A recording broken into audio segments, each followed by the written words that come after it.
एक गांव में एक औरत रमा अपने परिवार के साथ रहती थी। उसके पति का नाम तुकाराम और बेटी का नाम मुनिया था। रमा रोज सुबह 4 बजे मंदिर जाती थी और खूब धर्म कर्म के साथ काम करती। तुकाराम उसकी इस आदत से बेहद परेशान रहता था। अरे रमा, थोड़ा अपना भी ध्यान रखा कर। जब देखो पूजा पाठ में लगी रहती है।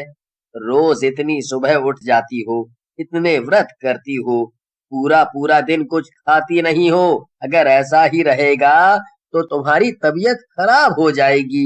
तुकाराम की बात सुनकर रमा बोलती है इतनी चिंता है मेरी, इतना प्यार करते हो, कल कुछ मुझे हो गया तो अकेले ही रहना पड़ेगा तुम्हें। रमा की बात सुनकर तुकाराम उदास हो जाता है और बोलता है, खबरदार, अगर आगे से कभी ऐसा बोला तो तुम्हें पता है ना, मैं तुम्हारे बिना नहीं जी सकता।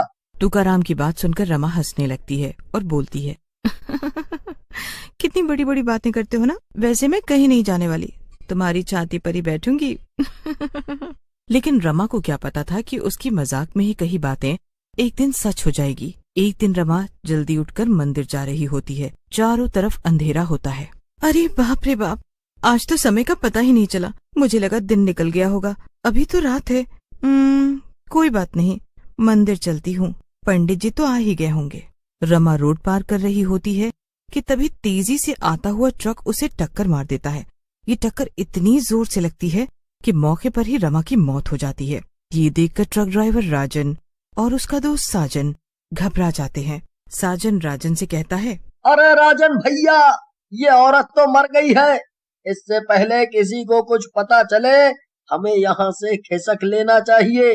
बात तो सही है साजन, लेकिन ये बेचारी औरत हमारी गलती से मरी है। हमें इसे ऐसे छोड़कर नहीं जाना चाहिए, ये गलत है। मुझे पता है राजन, तुम दिल के साफ और ईमानदार आदमी हो, लेकिन अगर इस समय हम लोग यहाँ रुके तो गांव वाले गुस्से में हमें पीट पीट कर मार डालेंगे। इससे पहले कुछ और गड़बड़ हो, हमें यहाँ से निकल जाना चाहिए। थोड़ी देर में वहाँ से मंदिर के पुजारी गुजरते हैं और रमा की लाश को देख लेते हैं। पुजारी रमा के घर पहुँचते हैं। पुजारी जी को इतनी सुबह सुबह देखकर तुकाराम घबरा जाता है और बोलता है, अरे पुजारी जी, इतनी सुबह सुबह सब ठीक है ना घर पर? क्या हुआ? तुकाराम की बात सुनकर पुजारी तुकाराम से रमा के बारे में बताता है, जिसे सुनकर तुकाराम रोने लगता है। तुम कहाँ चली गई रमा, मुझे अकेला छोड़कर? अब मैं कैसे जीऊंगा अकेले? तभी वहाँ पर मुनिया आ जाती है और वो भी रोने लगती है। हाँ, पिताजी, माँ को क्या हुआ? वो कहाँ चले गई पिताजी? तेरी माँ मर गई है बुनिया। वो कभी नहीं लौटेगी। अब से हम दोनों का इस दुनिया में कोई नहीं है। मुनिया और तुकाराम को ऐसे रोते देख पुजारी जी तुकाराम से कहते हैं, अपने आप को संभालो तुकाराम। अगर तुम ऐसे करोगे तो मुनिया का कौन ख्याल रखेगा? वो अभी छोटी बच्ची है। संभालो अपने आप को तुकाराम। फिर पुजारी जी की बात मानकर तुकाराम रोना बंद कर मुनिया को संभालने लगता है और गांव वाले मिलकर उसका अंतिम संस्कार कर देते हैं। लेकिन रमा मरकर इस दुनिया से जाने की बजाय एक चुड़ैल बन जाती है। मैं एक चुड़ैल बन गई, अब मैं सबको परेशान करूंगी। खूब मजा आएगा। फिर चुड़ैल बनी रमा पूरे गांव को परेशान करने लगती है, जिसकी वजह से गांव वाले बेहद परेशान होने लगते हैं और सरपंच के पास जाते हैं। कल्लू बोलता है, सरपंच जी, ये चुड़ैल ना जाने कहां से आ गई है और हम सब गांव वालों को परेशान कर रही है। कुछ करो इसका। अरे कल्लू, ये कोई औरत होती तो हम संभाल लेते, भला चुड़ैल का क्या करें? और हम लोग तो इसके बारे में जानते भी नहीं। सरपंच जी, ये चुड़ैल तुकाराम की बीवी रमा के मरने के बाद ही इस गांव में आई है। मानो ना मानो, ये चुड़ैल कोई और नहीं, रमा ही है। कैसी बातें कर रहे हो राजू? तुकाराम इस गांव का एक अच्छा आदमी है, हम लोग उस पर इस तरह आरोप नहीं लगा सकते, और मैं तो उससे इस बारे में बात ही नहीं करूंगा। ठीक है सरपंच जी, आप बात नहीं कर सकते तो क्या, हम तो कर सकते। फिर राजू अपने कुछ दोस्तों के साथ तुकाराम के पास जाता है और बोलता है, तुकाराम, तुम अपनी चुड़ैल बनी बीवी को समझाते क्यों नहीं, ताकि वो हम गांव वालों को परेशान ना करे। अरे राजू भैया, दिन में ही भांग खा लिए हो क्या? अरे भला वो चुड़ैल मेरी पत्नी रमा कैसे हो सकती है? लगता है आपको गलत फहमी हुई है। तुम्हें सब पता है तुकाराम, वो तुम्हारी पत्नी रमा ही है, समझे? और लगता है तुम तो कुछ करने से रहे। उस चुड़ैल का इलाज तो मुझे ही करना पड़ेगा। हाँ। ऐसा कहकर राजू वहाँ से चला जाता है। राजू के जाने के बाद तुकाराम बोलता है, हे भगवान, ये सब क्या हो रहा है?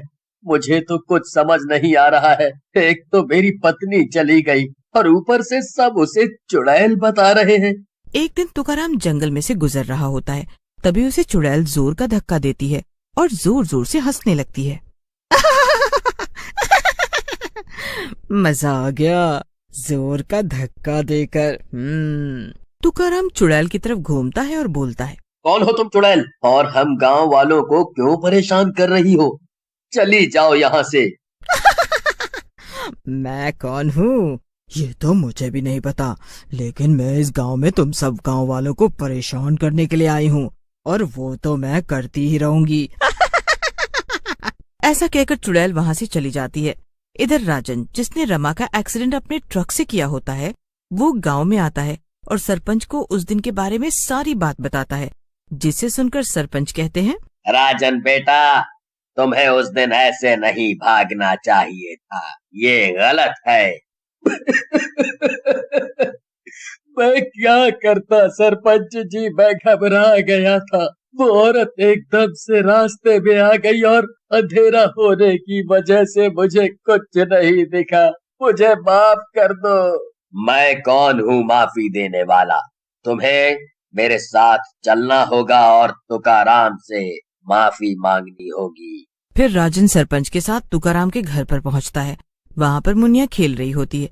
राजन को देखकर मुनिया सरपंच से कहती है, सरपंच चाचा, ये अंकल कौन है और ये मेरे घर में क्यों आए हैं? मैं इनके लिए चाय बना कर लाऊं क्या? मुनिया की मासूमियत देखकर राजन रोने लगता है और बोलता है, सरपंच जी, मुझसे सच में बहुत बड़ी गलती हुई है। मैं उस रात ट्रक तेज ना चला रहा होता तो मुनिया से उसकी माँ को नहीं छीनता। मुझसे बहुत बड़ी गलती हुई है।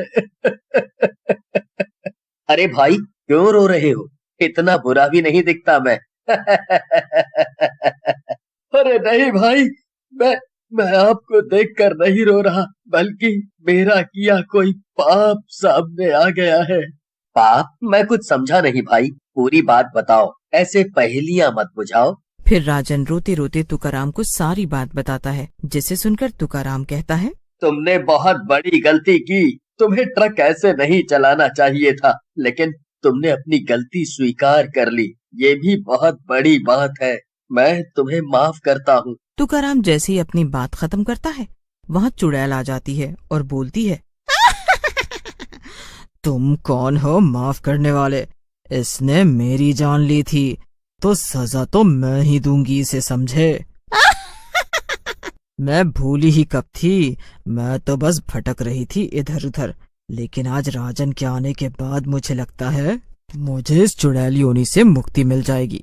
चुड़ैल की बात सुनकर राजन कहता है, आपको मुक्ति देने के लिए मैं कुछ भी कर सकता हूँ।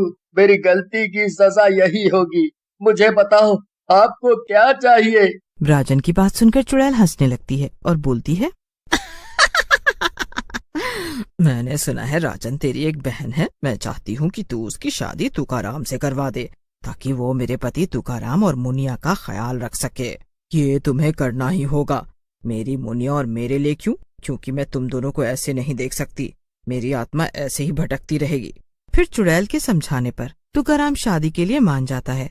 फिर राजन अपनी बहन काजल से तुकाराम की शादी करवा देती है। आज मैं बहुत खुश हूँ। मेरी बेटी और मेरे पति दोनों अब चैन से रह सकेंगे। ऐसा कहकर चुड़ैल वहाँ से मुक्त होकर गायब हो जाती है।